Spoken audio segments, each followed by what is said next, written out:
Jangan lupa like and subscribe ya guys. Selamat mendengarkan. Mata Xiaoyan menatap tajam pada wanita berjubah bulan yang tertawa manis dan lembut di dekat pintu utama. Wajahnya yang tertutup bayangan gelap tiba-tiba berubah dari yang tersenyum menjadi yang gelap. Meskipun 3 tahun telah berlalu dan keduanya telah mengalami perubahan besar, dia masih bisa melihat bayangan manja Nalan Yanran pada wanita itu. Tinjunya terkepal erat dan kukunya menembus telapak tangannya, memancarkan gelombang rasa sakit yang berdenyut-denyut. Dengan mata tidak berkedip, Xiaoyan menatap cemberut dan senyum wanita berjubah bulan. Kemarahan yang sulit dikendalikan tiba-tiba keluar dari hatinya. Dia mungkin menghabiskan 3 tahun terakhir ini di Mystic Cloud Sect dengan nyaman. Bagaimana dengan dia? Dia telah mendaki tipis dari bilah kematian berkali-kali. Mungkin dia tidak tahu tapi setiap kali Xiao Yao akan mencapai batas dari apa yang dia mampu lakukan selama pelatihan yang keras, dia akan dengan paksa mengepalkan tinjunya dan dengan kejam menahannya karena dia. Tubuh Xiaoyan sedikit gemetar. Hampir segera, Qi yang ganas tiba-tiba melonjak dari dalam tubuh Xiaoyan. Xiaoyan, hai bodong. Yang berjalan di belakang Xiaoyan tidak bisa membantu tetapi merasa bingung ketika dia merasakan Qi Xiaoyan yang tidak terkendali melonjak keluar. Dia segera dan buru-buru menangis pelan di belakang Xiaoyan. Suara hai bodong yang membawa beberapa es doki ditransmisikan ke telinga Xiaoyan, menyebabkan Xiaoyan secara bertahap pulih dari emosi yang tidak dapat dijelaskan yang tiba-tiba melonjak di dalam hatinya. Xiaoyan menghirup udara dingin yang dalam dan perlahan menutup matanya. Dalam hatinya, dia diam-diam bergumam, sungguh tak terduga. Memang, itu tidak terduga. Selama 3 tahun, wanita cantik yang tidak jauh di depannya praktis menjadi motivasi baginya untuk dengan paksa menanggung latihan berat yang sepi. Sekarang dia tiba-tiba bertemu dengannya. Emosi yang dia rasakan hampir membuatnya bertindak berdasarkan dorongan hati dan melupakan yang lainnya. Ini memang sangat tidak terduga. Tawa menenangkan Yao Lao juga perlahan terdengar di hati Xiaoyan. Setelah menemani Xiaoyan selama latihan yang berat sepanjang waktu, Yao Lao secara alami memahami dengan jelas jejak mendalam seperti apa yang dimiliki wanita di depan di hati Xiaoyan. Meskipun jejak itu tertinggal setelah dia menginjak-injak harga diri Xiaoyan, terlepas dari bagaimana seseorang mengatakannya, posisi yang dipegang wanita ini di hati Xiaoyan mungkin sebanding dengan Sun Er yang sangat diperhatikan Xiaoyan. Tentu saja, Xiaoyan memiliki arah dan emosi yang sangat berbeda dengan keduanya. Dari sudut pandang tertentu, jika seorang wanita mampu membuat pria mengingatnya dengan keras setiap saat, dia sepertinya berhasil terlepas dari apapun niatnya. Mengulurkan tangannya ke jubah hitam, Xiaoyan menggunakan sejumlah besar kekuatan untuk menggosok wajahnya sampai tapak merah cerah muncul di wajahnya yang halus dan tampan. Baru saat itulah Xiaoyan berhenti. Dia menarik napas dalam beberapa kali. Akhirnya, dia secara bertahap menyelesaikan penyesuaian suasana hatinya. Tatapannya mengandung sedikit rasa dingin saat menyapu Nalan Yanran dan pria tua di sampingnya yang juga meninggalkan kesan buruk pada Xiaoyan. Dalam hatinya, dia dengan lembut bertanya, "Guru, dapatkah kamu memeriksa berapa kekuatannya saat ini?" Mendengar ini, Yao Lao terdiam sesaat. Sesaat kemudian, dia menjawab, "Tidak bisa." Mendengar kata-kata ini, hati Xiaoyan tiba-tiba tenggelam. Dia tercengang saat dia mengeluarkan tangisan di dalam hatinya, tidak bisa. Bagaimana itu bisa terjadi? Dengan kekuatan guru, Anda benar-benar tidak dapat menemukan yayasannya. Jangan bilang padaku bahwa dalam 3 tahun ini dia benar-benar melambung ke Do Huang atau lebih tinggi. Petik 2. Omong kosong apa yang kamu katakan? Melihat Xiaoyan kehilangan dirinya sedemikian rupa, Yao Lao tidak tahu apakah dia harus tertawa atau menangis.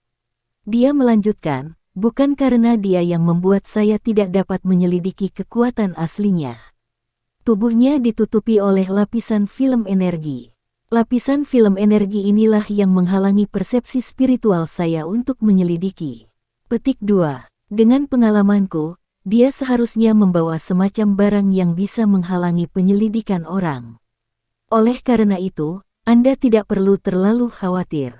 Saat kamu bertarung dengannya di masa depan, kekuatan aslinya akan secara alami ditemukan. Yao Lao terhibur. Mendengar ini, Xiaoyan menghela nafas lega. Dia perlahan menekan emosi di dalam hatinya, menoleh dan berkata dengan lembut kepada Haibo Dong di sisinya, "Aku baik-baik saja.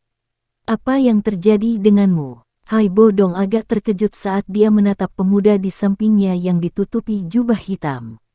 Selama periode waktu ini mereka saling mengenal. Ini adalah pertama kalinya Haibo Dong melihat Xiaoyan kehilangan dirinya hingga dia tidak bisa mengendalikan ki di tubuhnya.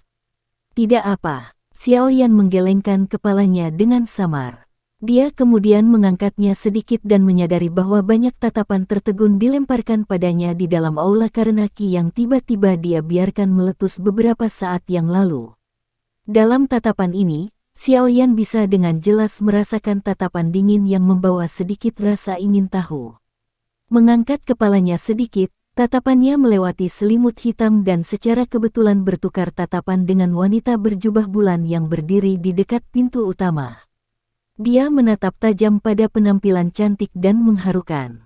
Dari dalam, dia bahkan bisa samar-samar melihat profil wanita muda saat itu.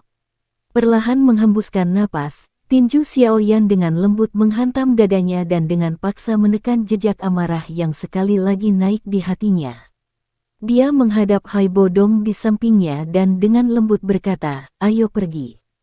Melihat tindakan Xiaoyan yang menjadi tidak bisa dijelaskan untuk sementara waktu, Haibo Dong bingung. Beberapa waktu kemudian, tatapannya menyapu ke arah wanita berjubah bulan di pintu utama dan alisnya bertaut. Di dalam hatinya, dia sepertinya mengerti sesuatu. Haibo Dong tanpa daya menggelengkan kepalanya dan dengan cepat mengikuti. Dengan satu di depan dan satu di belakang, Xiaoyan dan Haibo Dong berjalan menuju pintu utama. Mengamati dua orang misterius yang seluruh tubuhnya terbungkus jubah hitam, Nalan Yanran agak tertarik saat dia mengedipkan bulu matanya yang panjang. Tatapannya berhenti sejenak di tubuh Xiaoyan. Untuk beberapa alasan yang tidak diketahui, orang berjubah hitam ini terus memberinya perasaan yang tidak bisa dijelaskan. Tentu saja, perasaan ini wajar, bukan tipe antara pria dan wanita. Sebaliknya, itu seperti merasakan musuh.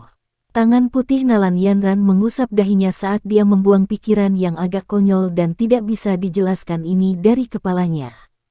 Dia memiringkan kepalanya ke arah Linglin di sisinya dan dengan lembut tertawa, "Menurutku keduanya seharusnya yang menyinggungmu kemarin, kan?"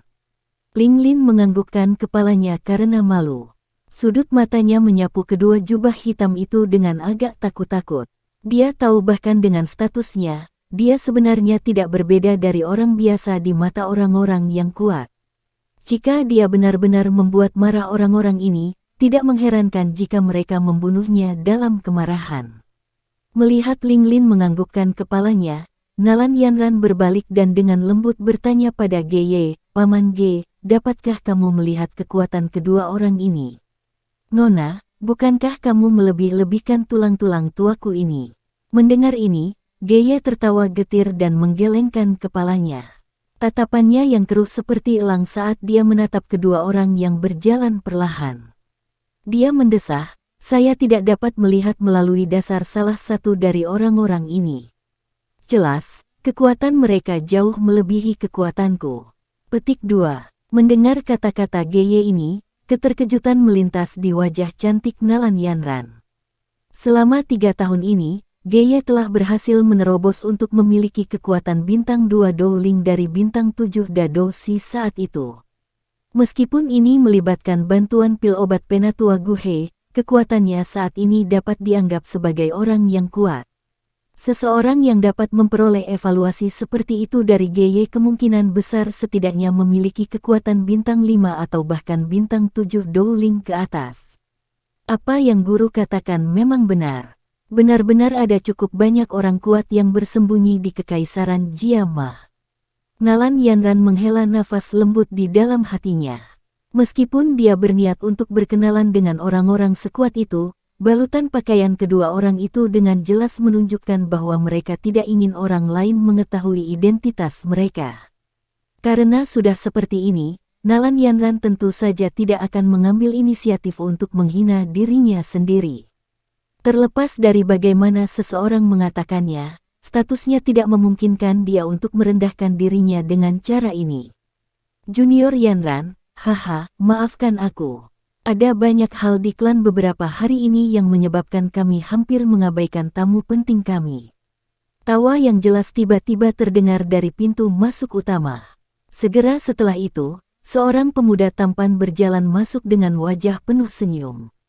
Dia menghadapi Nalan Yanran dan dengan akrab berkata sambil tersenyum. Mengamati pemuda tampan yang telah memasuki pintu, langkah Xiao Yan sekali lagi berhenti sedikit. Perasaan aneh muncul di dalam hatinya. Ini karena dia menyadari bahwa pemuda ini adalah pemuda tampan yang telah menemani Nalan Yanran ke rumah klan Xiao 3 tahun lalu dan menyebabkan wanita romantis di klan sangat memujanya. Sepertinya suasana hari ini sangat positif. Ketiga orang ini sebenarnya sekali lagi berkumpul. Xiao Yan menggelengkan kepalanya dan berkata dengan dingin di dalam hatinya. Senior Molly, kamu terlalu sopan. Senyum muncul di wajah cantiknya saat Nalan Yanran tiba-tiba berkata kepada pemuda itu. Senyumannya tertutup dan tidak menjadi lebih lembut karena panas di mata pemuda itu. Melihat senyum lembut Nalan Yanran, kekecewaan dengan cepat melintas di mata pemuda bernama Molly. Setelah hidup bersama selama beberapa tahun, wanita yang dia anggap sebagai dewi di hatinya tampaknya tidak memiliki emosi padanya. Ini benar-benar menyebabkan dia merasa agak sedih di dalam hatinya. Kekecewaan di mata Molly dengan cepat disembunyikan saat dia tersenyum dan berkata, Junior Yanran, mengapa kamu tidak ikut denganku ke klanmu nanti? Kebetulan arahnya sama. Petik 2. Mendengar ini, Nalan Yanran sedikit ragu-ragu sebelum segera menganggukkan kepalanya sambil tersenyum. Melihat Nalan Yanran menganggukkan kepalanya, Molly diam-diam senang di hatinya. Terlepas dari apa yang terjadi, setidaknya ada beberapa hasil setelah hidup bersama selama beberapa tahun ini.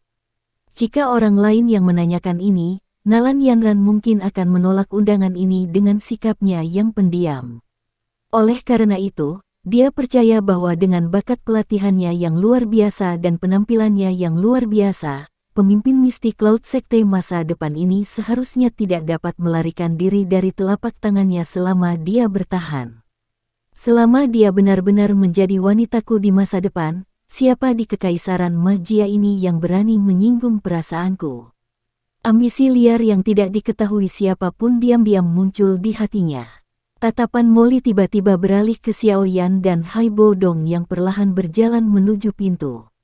Dia mengingat laporan hari ini dari pamannya di klan dan buru-buru mengambil beberapa langkah ke depan. Dia tersenyum penuh saat dia maju untuk menyambut mereka. Melihat tindakan Molly, Nalan Yanran juga mengalihkan pandangannya dengan minat. Dia juga agak tertarik pada dua orang berjubah hitam misterius ini. Hehe, dua tuan, saya Molly dari klanmu. Kemarin, saya mendengar bahwa saudara perempuan saya secara tidak sengaja telah menyinggung kalian berdua, tuan. Ayah saya telah mengirim saya untuk meminta maaf kepada Anda berdua, tuan.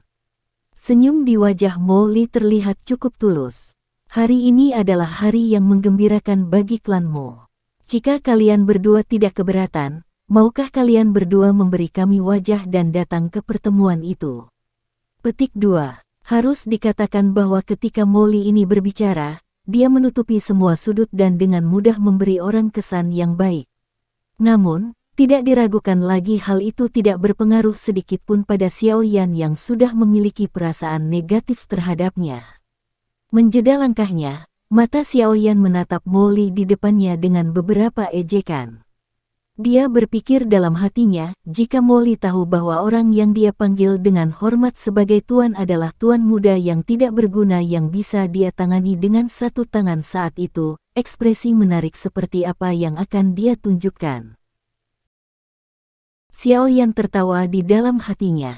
Dia mengangkat kepalanya sedikit dan berkata dengan acuh tak acuh, tidak perlu undanganmu. Tujuan kami saat ini adalah bergegas ke klan Mo. Saya pikir tidak lama kemudian, Tuan Muda Mo harus dapat melihat kita di rumah klan Mo.